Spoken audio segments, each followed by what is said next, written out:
Hello साथियों, आप सभी का स्वागत है आपके इस कृष्णा आर्ट्स एजुकेशन चैनल में, जो बोर्ड एग्ज़ाम की तैयारी करवाने के लिए नंबर 1 यूट्यूब चैनल है।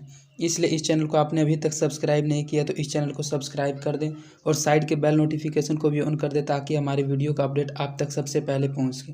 और अगर आप कृष्णा आर्ट्स एजुकेशन के टेलीग्राम चैनल में ज्वाइन नहीं हुए हैं तो उसका लिंक डिस्क्रिप्शन में दिया हुआ है, उसमें भी आप ज्वाइन हो जाएँ, क्योंकि इस चैनल का जो भी स्टडी मटेरियल प्रोवाइड किया जाएगा वो आपको टेलीग्राम चैनल पर ही किया जाएगा।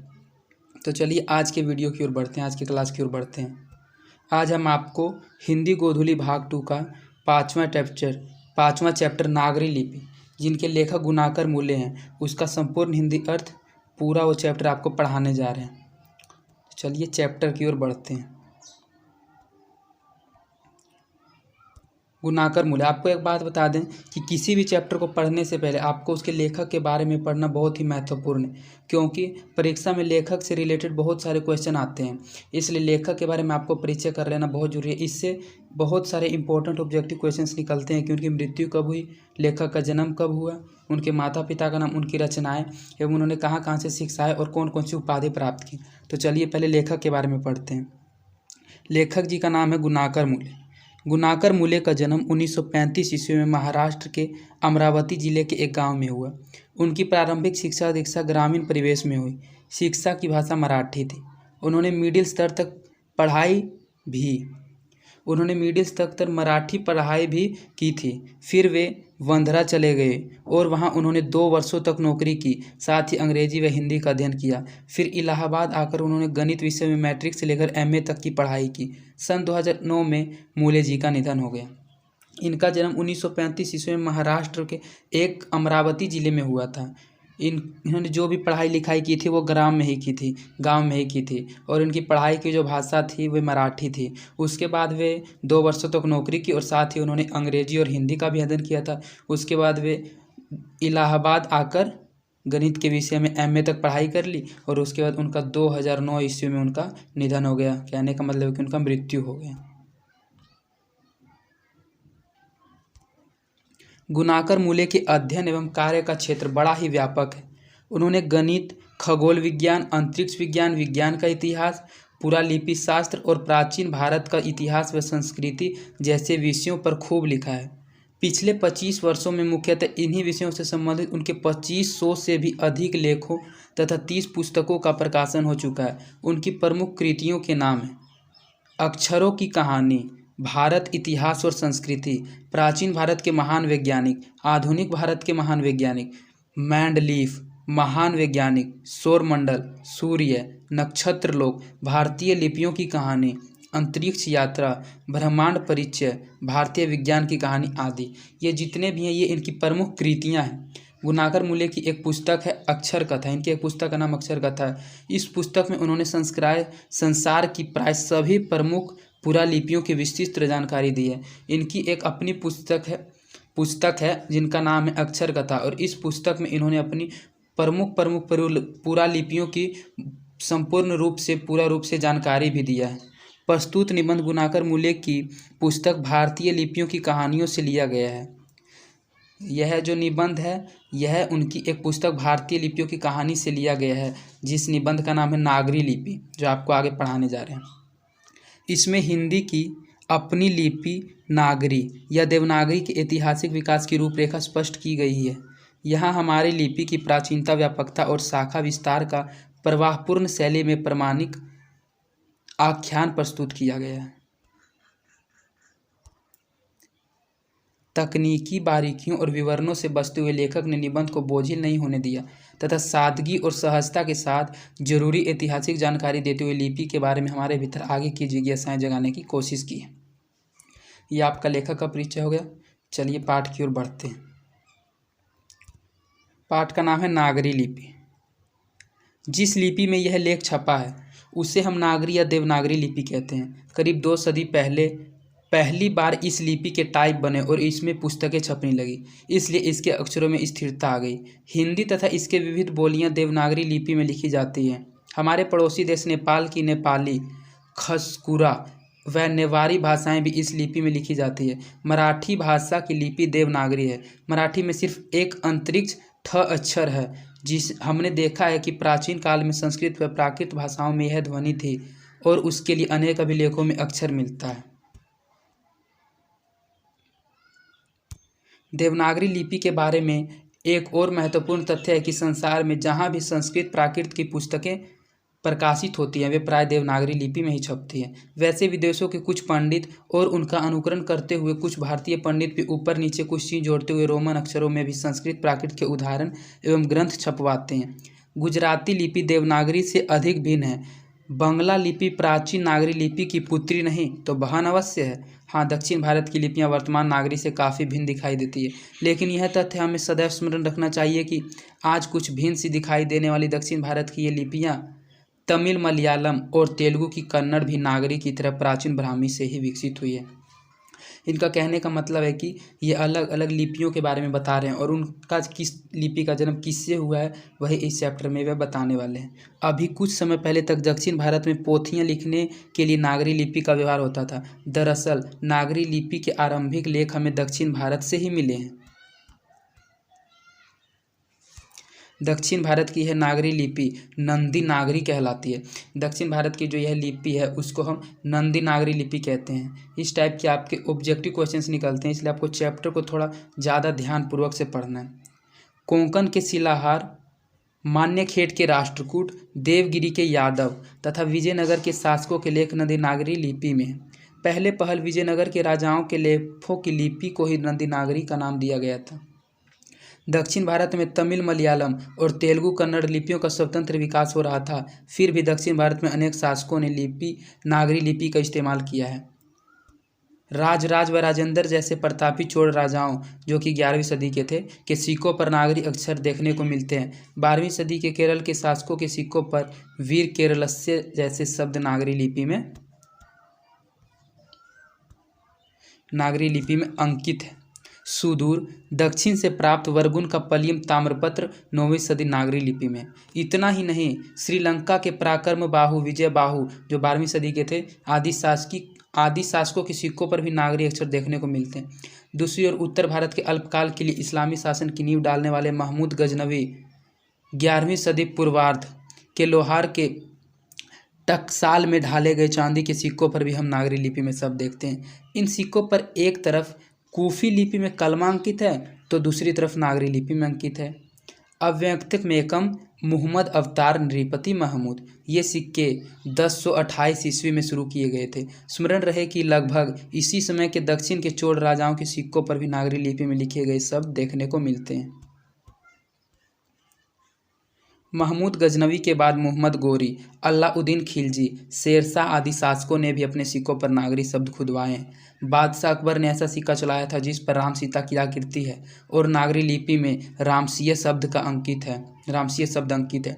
उत्तर भारत में मेवाड़ के गोहिल, सांभर अजमेर के चौहान, कन्नौज के गाहड़वाल, काठियावाड़ गुजरात के सोलंकी, आबू के परमार, जेजाक भुक्ती, बुंदेलखंड के चंदेल तथा त्रिपुरा के कलचुरी शासकों के लेख नागरी लिपि में ही हैं। उत्तर भारत की इस लिपि को हम देवनागरी के नाम से जानते हैं। उपयुक्त जानकारियों से स्पष्ट होता है कि ईसा की 8वीं-9वीं सदी से नागरी लिपि का प्रचलन सारे देश में था। यह एक सार्वदेशिक लिपि थी। इन्होंने नागरी लिपि किस किस सदी में किनके पास था और किनके सिक्के में छपा हुआ था, इसकी पूरी जानकारी हम लोगों की दी है। इससे यह बात तो स्पष्ट जरूर हो जाता है जो ये कहते हैं कि नागरी लिपि का 8वीं-9वीं सदी से ही प्रचलन पूरे देश में था और यह एक सार्वदेशिक, सभी जगह प्रयोग की जाने वाली लिपि थी। गुप्त काल की ब्राह्मी लिपि तथा बाद की सिद्धम लिपि के अक्षरों के सिरों पर छोटी आड़ी लकीरें या छोटे ठोस त्रिकोण हैं, लेकिन नागरी लिपि की मुख्य पहचान यह है कि इसके अक्षरों के सिरों पर पूरी लकीरें बन जाती हैं और ये सिरों रेखाएं उतनी ही लंबी रहती हैं जितनी कि अक्षरों की चौड़ाई होती है। हाँ, कुछ लेखों के अक्षर के सिरों अब भी कहीं कहीं त्रिकोण दिखाई देते हैं। दूसरी स्पष्ट विशेषता यह है कि इस प्राचीन नागरी के अक्षर आधुनिक नागरी से मिलते जुलते हैं। इन्हें आसानी से थोड़े अभ्यास के बाद पढ़ा जा सकता है। ये कहते हैं कि जो यह आधुनिक नागरी लिपि के अक्षर हैं, अगर उस पर थोड़ा सा हम अभ्यास कर लेते हैं तो उसको आसानी से पढ़ सकते हैं। हम बता चुके हैं कि दक्षिण भारत से नंदी नागरी लिपि के लेख 8वीं सदी से मिलने लग जाते हैं और उत्तर भारत से 9वीं सदी से। लेकिन हम यह नहीं कह सकते कि अमुक निश्चित समय से ही नागरी लिपि की शुरुआत होती है। नागरी जैसे अक्षर कुछ पुराने लेखों में दिखाई देते हैं और पुरानी शैली के कुछ अक्षर नागरी लेखों में भी दिखाई देते हैं। ये कहते हैं कि हम बिल्कुल कन्फर्म नहीं बता सकते हैं कि नागरी लिपि की शुरुआत कब से हुई है, लेकिन वे इनको पढ़कर लगभग में ज़रूर बता देते हैं। अब हमें यह देखना है कि इस नई लिपि को नागरी, देवनागरी या नंदी नागरी क्यों कहते हैं। नागरी नाम की उत्पत्ति तथा इसके अर्थ के बारे में विद्वानों में बड़ा मतभेद है। एक मत के अनुसार गुजरात के नगर ब्राह्मणों ने पहले इस लिपि का इस्तेमाल किया। ये कहते हैं कि ये जो लिपियां हैं उनको नागरी, देवनागरी या नंदी नागरी ऐसा नाम देकर उन लिपियों को क्यों कहा जाता है। तो वे नागरी की नाम की उत्पत्ति सबसे पहले बताते हैं। तो वे बताते हैं कि इसके बारे में विद्वानों का बहुत बड़ा मतभेद है। एक मत के अनुसार गुजरात के नागर ब्राह्मणों ने पहले इस लिपि का, गुजरात के एक नागर ब्राह्मण हुआ करते थे, उन्होंने सबसे पहले इस लिपि का इस्तेमाल किया था, इसलिए इसका नाम नागरी लिपि पड़ा। इसके अनुसार वे अपने मत के अनुसार कहना चाहते हैं, नाम नागरी पड़ा। इस मत को स्वीकार करने में अनेक अड़चने हैं। यह जो मत है इसको स्वीकार करने में बहुत कठिनाइयाँ हैं, बहुत ही अड़चने हैं, बहुत ही मुश्किलें हैं। एक अन्य मत के अनुसार बाकी नगर सिर्फ नगर हैं, परंतु काशी देवनगरी है, इसलिए काशी में प्रयुक्त लिपि का नाम देवनागरी पड़ा। स्पष्ट यह एक संकुचित मत है। अल बेरूनी ने अपने ग्रंथ 1030 ईस्वी में लिखा है कि मालवा में नागर लिपि का इस्तेमाल होते हैं। अतः यह स्पष्ट है कि 1000 ईस्वी के आसपास नागर या नागरी नाम अस्तित्व में आ चुका था।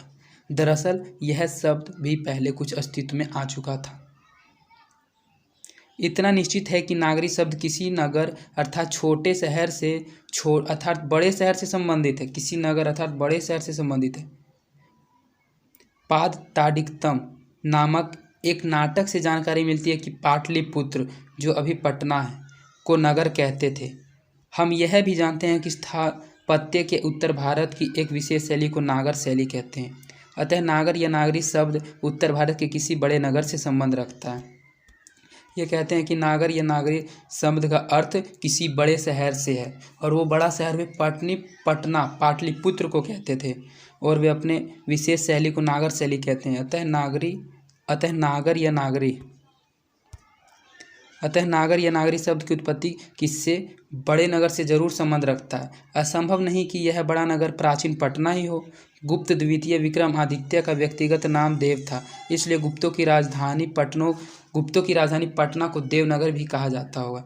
देवनगर की लिपि होने से उत्तर भारत की प्रमुख लिपि को बाद में देवनागरी लिपि का नाम दिया गया होगा, लेकिन यह सिर्फ एक मत हुआ। हम सप्रमाण नहीं बता सकते कि देवनागरी नाम कैसे अस्तित्व में आया।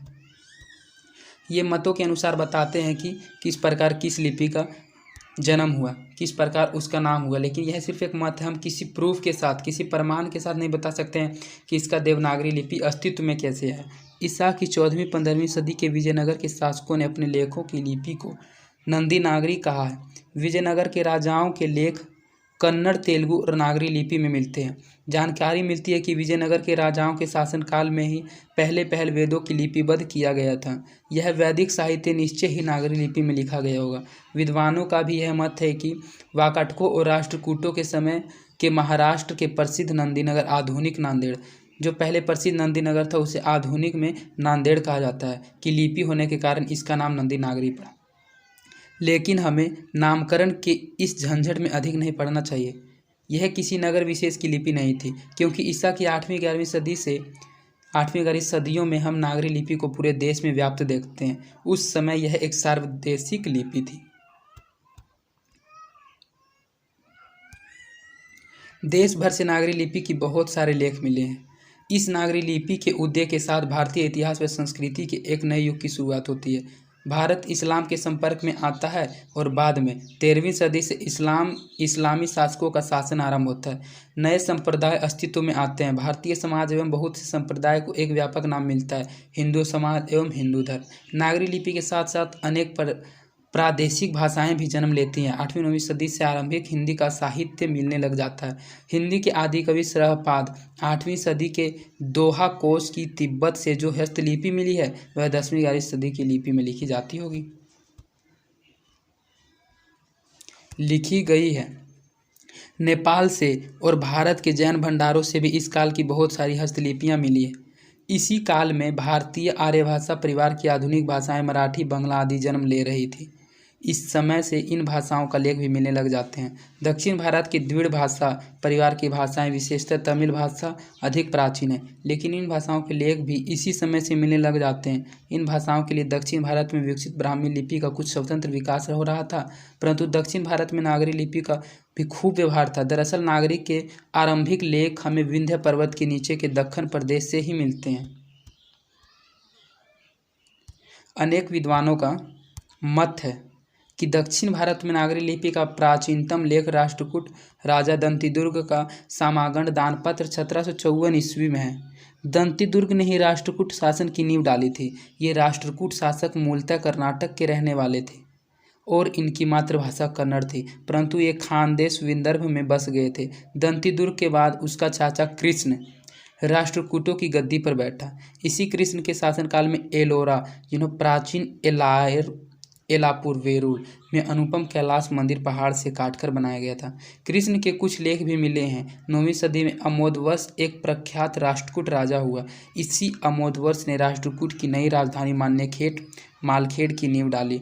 अमोदवर्ष के शासनकाल में ही जैन गणितज्ञ महावीराचार्य 1850 ईस्वी ने गणितसार संग्रह की रचना की थी।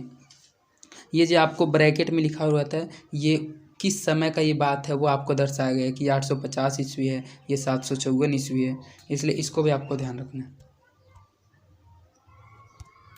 ईसा की 8वीं सदी में पश्चिम महाराष्ट्र के कोंकण प्रदेश में शिलाहारों का राज्य स्थापित हो गया था। 11वीं सदी में इनका एक शाखा का राज्य कोल्हापुर सतारा प्रदेश में भी स्थापित हो गया था। इन शिलाहारों के अनेक नागरी लेख मिले हैं।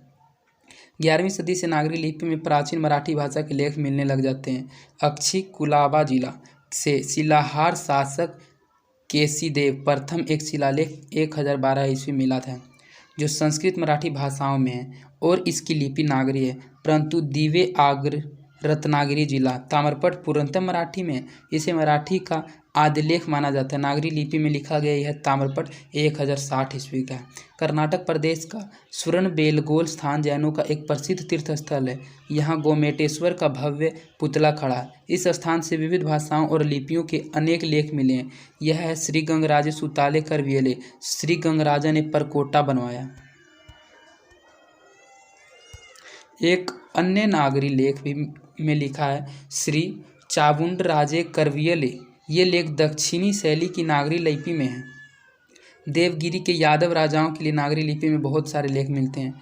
यादव राजा रामचंद्र 13वीं सदी के ताम्रपत्र में ए और ओ की मात्राएं अक्षरों की बाईं ओर है। कल्याण के पश्चिमी चालुक्य नरेशों के लेख भी नागरी लिपि में। ये बहुत सारी लिपियों के बारे में बताते हैं जिनकी सभी लिपियाँ नागरी लिपि में, इसलिए इन्होंने पाठ का नाम भी नागरी लिपि रखा।